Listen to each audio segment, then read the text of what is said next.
Now it gives me great pleasure to introduce the Equine Behaviour Assessment Research Questionnaire. This is something that we've been developing at the University of Sydney for at least the last 8 years. It's a real labour of love, and it's also the focus of a PhD student's work. So this presentation is a joint presentation with my wonderful PhD student and very good friend, Kate Fenner. Let me give you some background and then I'm going to hand over to Kate. It's fairly clear that when we watch horses, we learn a lot, and we'll never stop learning about horses, and they have so many lessons to teach us. But it's fair to say that since ancient times, horse behaviour and the bond between horses and humans has been a source of intrigue and fascination. But we have to be aware that this is one of the most dangerous things that humans can do, get on the back of a flight animal. Unfortunately, horses kill more people in developed countries than any other animal. You probably have to accept mosquitoes, but horses are more dangerous in Australia than snakes are. So we need to be very clear about the way in which their behaviour affects not just their welfare but also our safety. We know that horse law, the knowledge that we've accumulated over the centuries, is a rich mixture of both useful practices such as the time-honoured tradition of approaching horses from the left-hand side. We know now that they use the left-hand side, the eye on the left, to observe things that could relate to their safety. So safety monitoring is part of the job of the left eye, and that may explain the convention almost globally that we tend to put gear on from the left-hand side, and we tend to approach horses from the left. But then there are also unsubstantiated myths, and you can think of perhaps the bad press that chestnuts and chestnut mares especially sometimes attract. There's no hard science behind that. There's no evidence that chestnuts are particularly tricky, but if you think they are, then you might treat them differently, and you may well end up with a self-fulfilling prophecy. So we definitely need data to help us keep on the right track and winnow out the good stuff and leave the bad stuff. So that's why scientists like me and veterinarians in my group do like to see as much hard data as possible rather than just opinions. And that will help us. The collection of data of this sort will always help us explore the differences between breeds. They're being bred to do different jobs, but we need to know how their behaviour differs, and also how they mature mentally, and do they mature at the same rate? This is an interesting question. So what we think we need, and we're convinced of this, is a global database of horse behaviour. This will allow owners to log their horses' physical, mental and social development, and it will create a database, an evidence base on what constitutes normal and abnormal equine behaviour, and what defines good, effective and humane training. So is this foal behaving normally? Is it crib bites on a fence? And is this the sort of training that we want to see advancing in the future? Clearly, a horse's behaviour has a direct impact on his or her usefulness, and that in turn affects value. Sadly, that will have an effect on the amount of care a horse receives. So a horse that is less useful is less valuable, and therefore will get generally lower care, less care and poorer welfare. So I can see a direct link between unwelcome behaviour and the value of an animal, and see ways in which that very clearly can compromise welfare. So what I became interested in was the work that had been done in dogs. there's a beast called the Seabark, the Canine Behaviour Assessment Research Questionnaire. It has a website that's been operating since 2005, and it's now got data on 85,000 dogs from various breeds. This is what Seabark looks like. It's hosted by the University of Pennsylvania by an excellent research scientist, Professor James Sapel. We've been using Seabark specifically to look at some male dogs. The behaviour of male dogs was a recent study that we looked at. Male dogs that have been desexed for reasons other than behavioural management. And what we found looking at the Seabark data was quite a revelation. It's published in a paper that I can share with you. It reveals that, contrary to our expectations, desexing actually increases the likelihood of more than 20 unwelcome behaviours. And the longer the dogs have had their testicles, the less of these behaviours they show. So whereas we thought that castrating was a way of treating behaviour problems, on the whole, this data shows that they're not. And it's really revolutionised the way we think about dog behaviour. And it has been the first of several papers that have covered the same topic. So it was a large database, but it's the first of many papers that are saying the same thing. Clearly, when you use owners' reports of their animals, you have to accept that there are some limitations, and we always do that whenever we use data from a survey. For Seabark, we have to recognise that there will be some respondent bias, so we have to work out whether the Seabark respondents are actually representative of all dog owners, or are they the hardcore, the real behaviour nerds. And we also have to recognise that there's always a role for nature and nurture. But the more animals we get into a database, the more we can begin to unpick the roles of nature and nurture. And we can see how the dogs were socialised, when they were desexed, for instance, how they were managed, and what sort of training has gone into them. So that's what led us to think that it's now the horse's turn. We've got the Seabark in place, and it's producing results. It's produced over 70 research papers in peer-reviewed journals since it was launched. And that's why we were very pleased to late last year launch the horse equivalent, the E-BARQ. You can find out more in a link that I've shared with Bettina, an article in the conversation. Okay, now I'm going to hand over to Kate, who's spent the last 3 years of her life building E-BARQ and working out exactly what horse owners and horse trainers and horse breeders want us to ask about their animals. And Kate's going to run through the rest of the presentation. I'll join you at the end just to top and tail this. Over to you, Kate. Thanks so much for that kind introduction, Paul. I'm so excited to be here and introducing E-BARQ to you. I know you'll find it such a useful tool for your own horses and something you'll want to share with your clients, and we'll talk about that a bit more later, and also your horse-loving friends. I've put the website address here for you. For those of you that are interested in the development of E-BARQ, it's been 8 years in the making, and I was lucky enough to come on board 3 years ago. E-BARQ is not developed in a full lab, with white-coated scientists. Quite the opposite. We formed an expert panel of behaviourists, veterinarians, coaches, horse trainers, welfare specialists, elite riders, and discipline specialists from around the world.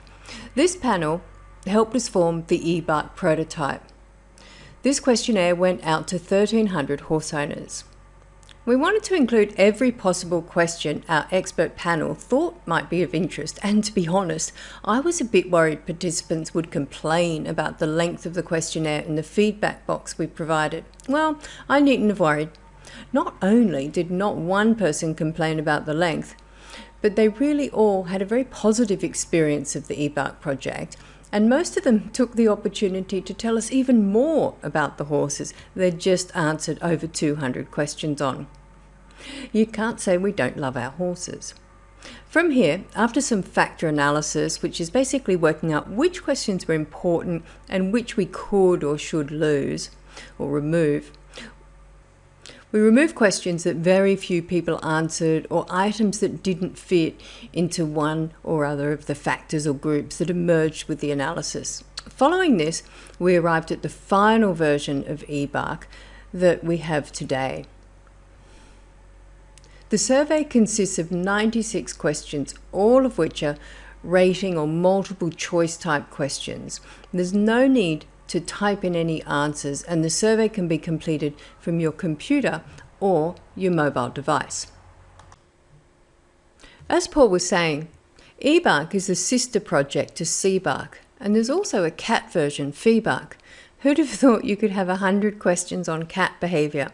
But there you go, perhaps I'm just not a cat person. At first glance, you might think, okay, cat, dog, horse behaviour. You just change the questions a bit and off you go. But there's a big difference between how we interact with our horse, what we do with our horse, and what can potentially go wrong in these interactions, and our relationship with a cat or a dog. If we think about worst case scenario, what can go wrong when we take the dog to the park? Well, it might pull on the lead, jump on a passerby, or even bite someone. Now, let's take the horse out for a ride. I know, you can think of 100 potential problems even before you get the headstall on, never mind tacking up and riding the horse. There's no doubt that our relationship with our horse is complex and multifaceted. And for this reason, during the factor analysis of the EBARQ prototype, we found three main areas of interest. These were, number one, behaviour, being the sorts of behaviours that the horse does on its own. Think of it like personality. The next was equitation. These were the behaviours that related to how the horse reacted when handled or ridden. And that's only for those horses that were ridden. The final factor is equipment and management. This, as you will have guessed, is about the tack we use with our horses and how the horse is managed on a day-to-day basis, including housing, feeding, and how often the horse is interacting with people. The Seabark findings, such as the one that Paul was discussing, are very interesting, and EBARQ promises to do that and so much more for our understanding of horse behaviour, and in turn, rider safety and horse welfare. One of the main aims of EBARQ is to identify behaviours that may be predictive of future undesirable or dangerous behaviours. For example, wouldn't it be good to know if horses that showed certain behaviours, such as pulling back when tied as youngsters, were more likely to rear under saddle, or horses that got progressively worse over time at pulling on the lead when leading were more likely to bolt later when under saddle. This knowledge would allow for early intervention, not only massively improving rider and handler safety, but most likely also improving that horse's welfare in the future because, as we know, the two go hand in hand.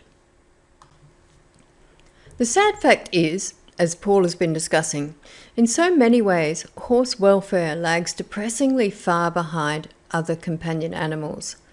And while horses are not always defined as companion animals, we all know that that's exactly what they are. They make our lives richer and so much more enjoyable, just from their very presence. I can understand why it's sometimes hard for us as riders or trainers to fail to see that our practices are not best serving the horse. I was fortunate enough to be involved in a noseband tightness study in 2016, where we looked at nosebands of various tightness. I was manning the video camera, and by just watching the horses, it was impossible to say that there was any difference between the responses during the different levels of tightness. However, later, when we downloaded the data, we looked at the small behaviours such as licking, chewing and swallowing, and also the heart rate results, and the changes were significant indeed. Many of the horses on the tightest fitting didn't swallow at all for the entire 10 minutes of treatment. Now, as riders, we wouldn't notice this. Who notices how often their horse swallows normally? But particularly when coupled with the fact that dressage riders are rewarded for horses with quiet mouths and visible saliva, it's important that we know what's happening under the bonnet, so to speak. Horses are hardwired to hide pain and distress because in the wild it makes them vulnerable to attack. Prey animals, such as dogs on the other hand, will cry and whimper at the slightest thing. You'd think my puppy was going to die when I put a collar on her. Honestly, I have never seen such a fuss. So it's up to us to try harder with our horses because eventually such distress, if left unresolved, will influence their behaviour. Given that, the main difference between EBARQ and the other BARQ projects as data collection tools is that EBARQ is a longitudinal study.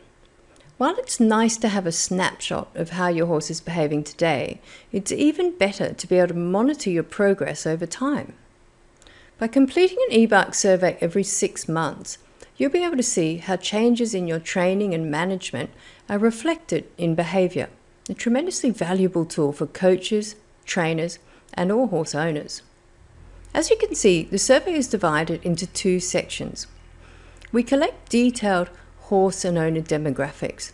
These include the horse's age, breed, colour, and height, as you would expect, but also details of the age the horse was first handled and started under saddle, its main riding discipline where appropriate, and so on. For owners' demographics, we include the owner's riding and handling experience, the length of time they've been around horses, and so on. Participants then move on to the training, management and behaviour questions, which make up the bulk of the survey. Of course, not all horses stay in one home their entire lives, and the exit survey asks respondents about the reasons a horse is no longer with them. This will provide useful information on why horses are changing homes and, in the future, help us to identify elements that might predict a horse having an unsettled life with ever-changing homes. Now I want to take you quickly through the process of getting your EBARQ results. If you go to the ebarq.org page, you'll find a little bit about the development of EBARQ, and you can click on Take EBARQ Now, and you'll come through to this page. You'll need to create an account by entering your name and email and your choice of passwords. Just a quick note here, your information is both private and secure with EBARQ, and any resulting studies using the EBARQ data will be looking at groups of horses and never individual animals. Also, there's no charge associated with using EBARQ.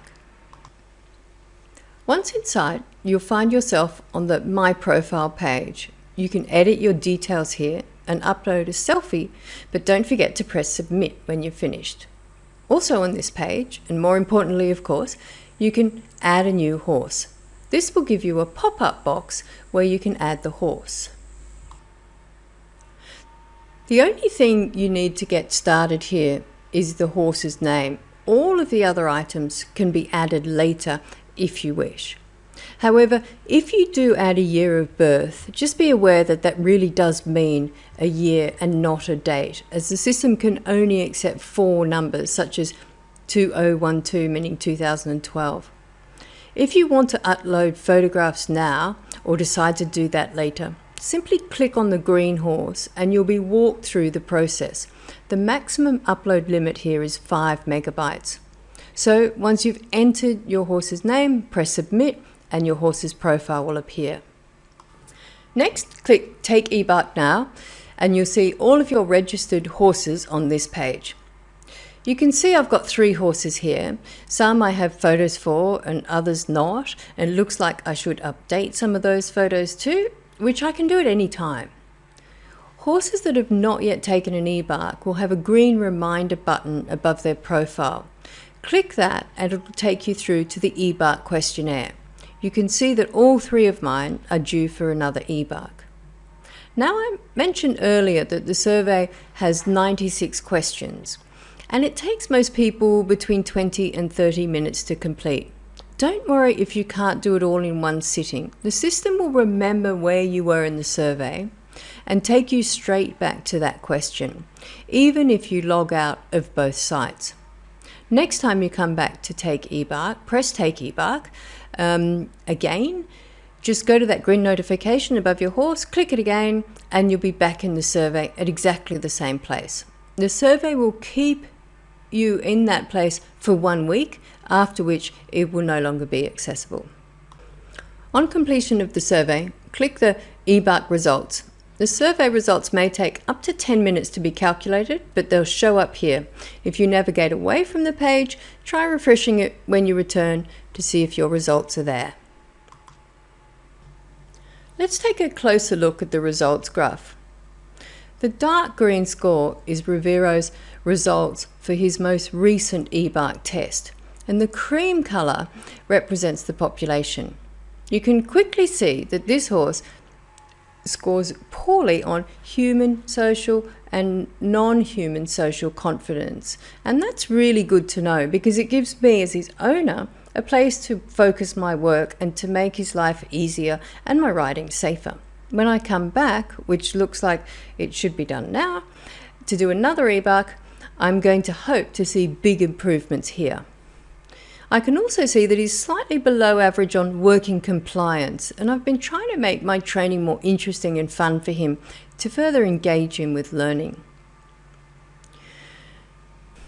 I now want to take you through what each of these categories mean. You will find this information on the frequently asked questions page. First of all, trainability.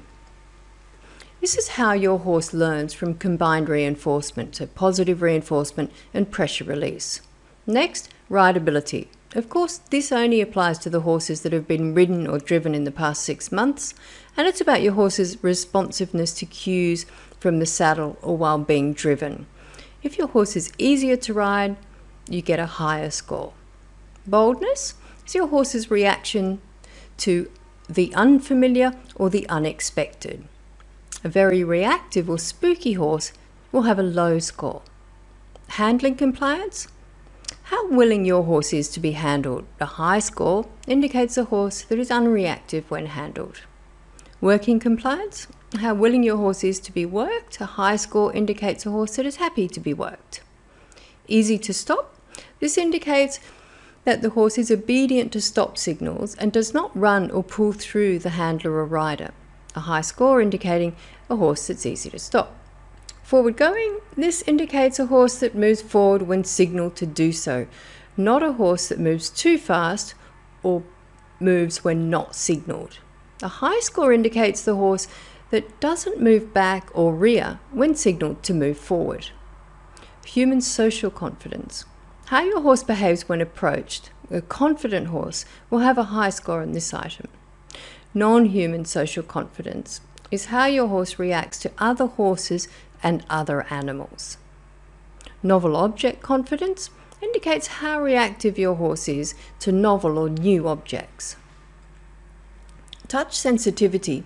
This means how reactive your horse is to touch, including saddling, and a high score indicates your horse is happy with these procedures, whereas a low score indicates your horse might be oversensitive to touch. Easy to load. This covers loading and unloading, so a high score indicates a horse that loads and unloads easily. And finally, independence. This measures how your horse reacts when alone. A high score indicates a horse that is calm when alone. Note that in all cases, a high score is what we are looking for, a sign of positive and safe behaviours.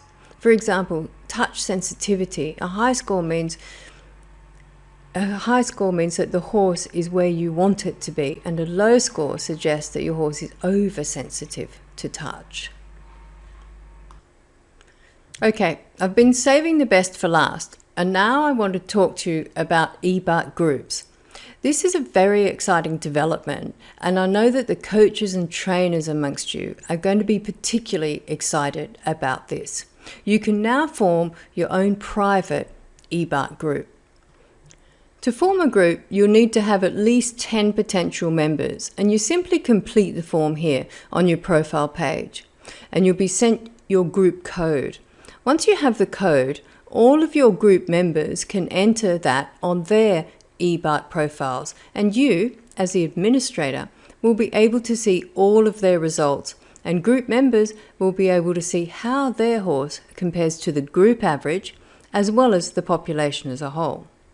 Of course, only group admins can see the other members' individual results, and they will appear as a drop-down menu on the admins page.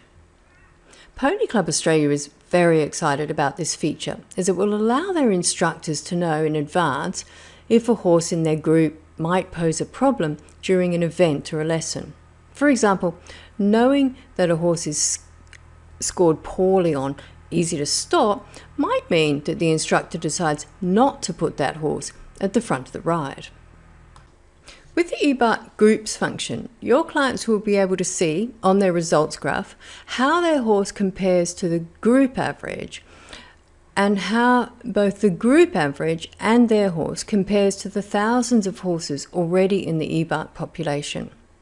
EBARQ participants can be in as many groups as they like, and we are already finding owners reaping the benefits of being in a breed group, a discipline-specific group, as well as their individual coaching groups. Rider safety is of paramount importance, and we know that one of the biggest risks to horse welfare is problem behaviour. EBARQ, being a longitudinal study, will reveal training, management and behavioural red flags that become predictors of undesirable behaviours and thus compromise rider safety and horse welfare. An example here might be the age of gelding. It is possible that the age at which a horse is gelded can predict how it might behave in the future. Thank you, Kate. That was wonderful. Okay, everyone, just to wrap up, I hope you can see why we're excited about EBARQ. It's going to allow owners to benchmark the horses against other horses around the world, and also allow owners to assess how their training programs are working. EBARQ data will allow vets to see when dental procedures, for instance, are helping a horse, and breeders will be able to see how their bloodlines match up against one another. So the horse world will benefit from this for many, many years to come. And of course, researchers will have an unprecedented wealth of information to revisit how we understand horses and revolutionise the way we train and manage our horses. But in revealing the truth behind ancient traditions and modern trends, the EBARQ data will bring a wide range of benefits to many stakeholders, including the general riding public, younger riders, as well as veterinarians and other horse professionals. So we encourage anyone who cares about horses to share this link with those who care for them. Thanks very much.